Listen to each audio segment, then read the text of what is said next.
मी आताच आमच्या सगळ्या काँग्रेसच्या आणि आमच्या अलायन्सच्या प्रतिनिधींना या ठिकाणी बोलत असताना सांगितलं की माजी आमदार दिलीप बनसोड हे आमचे काँग्रेसचे या ठिकाणी उमेदवार आहेत आणि प्रफुल्ल अग्रवाल आणि नरेश ईश्वरकर हे त्याला सपोर्टमध्ये फॉर्म भरणार आहे.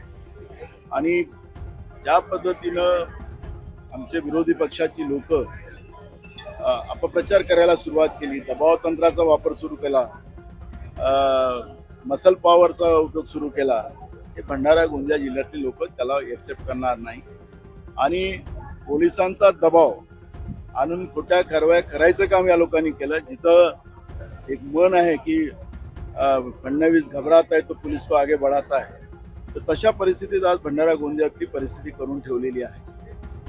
पण भंडारा गोंदियात यावेळेस काँग्रेस विचारधाराचाच उमेदवार निवडून येईल.